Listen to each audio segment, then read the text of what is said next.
Why do we incarnate with a veil over our conscious mind? Well, that was established during the time of the Akashic records. So remember, there's been 3 or 4 major sales by the dark side of humanity. If you remember our episode recently on Adam and the Garden of Eden, we talked about God the Father stepping in after human DNA had been on the planet for a couple of 100,000s of years. And DNA with humans was mixed with angels. It was mixed with demonic beings, extraterrestrial beings. You had all forms of DNA, but there was still human DNA, which was dominantly there. So Adam said was the beginning of the new human. It was the first awoken being that had now God's DNA in it. Now, when Adam and Eve, as we know, began to turn from God and from the Eden, Adam went through an enormous amount of punishing, but of course, part of it he did to himself. Shortly after that, the veil of Akashic was put on. It was an agreement established by different kind of angelic realm that the veil of unconsciousness, because humans could not truly see who they truly were, was established. That being the case, there are certain things that happen. So when Jesus comes and Jesus starts to talk about the second birth, because Abba gave him permission to talk about that. In the Far East, they refer to it as the Kundalini experience. The veil of unconsciousness was agreed to be removed as the individual was consciously prepared. Now, watch how this works. Think about it. Here we are, we go to sleep at night, unconscious dominates. We get up in the day, we remember very, very little about that. This is one of the reasons I always tell people, keep that first notebook by the nightstand, because when God's speaking to you in 4D, because that's mainly what you're aware of during the night, 3D mind kind of goes to sleep, right? The other thing of it is we got our practices. We look at our practices. And so what we do with our practices, we're realizing one of the most important things it's doing is on a kinesiology level, it's balancing both hemispheres of the brain. Well, it's also merging unconscious and conscious mind together. But guess what?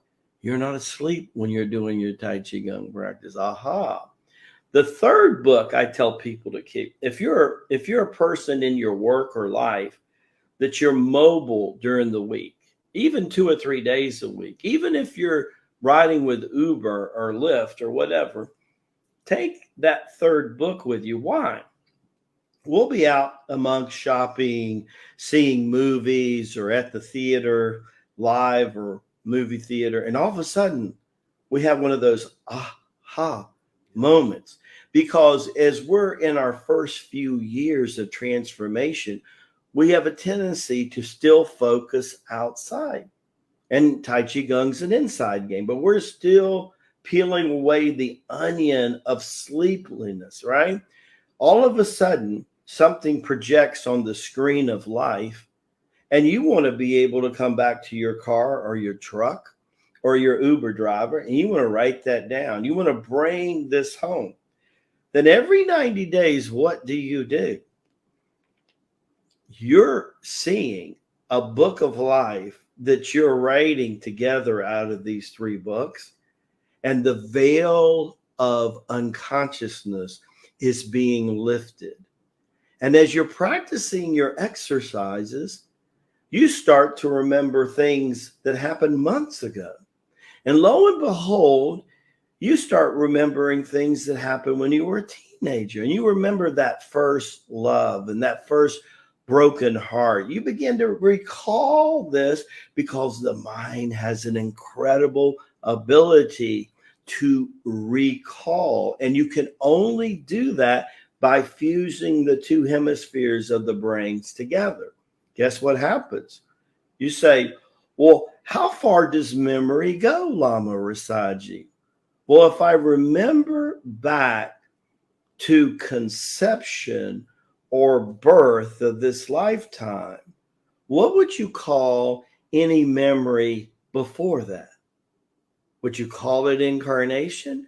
Would you call it a chapter out of the Akashic book of records that certain masters put together to manipulate the human race? What would you call that memory? If one day you recalled creation itself, what would that make you?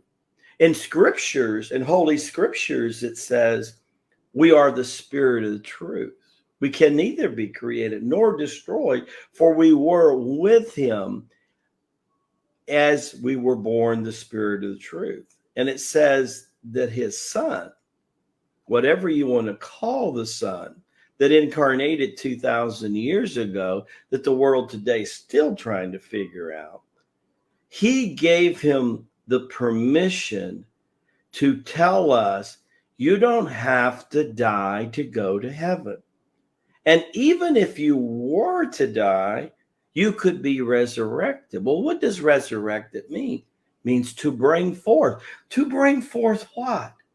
The Father, Abba's Sharad. It is the only power that can overcome death. And this is so important for you to know. So death was sold to the human race.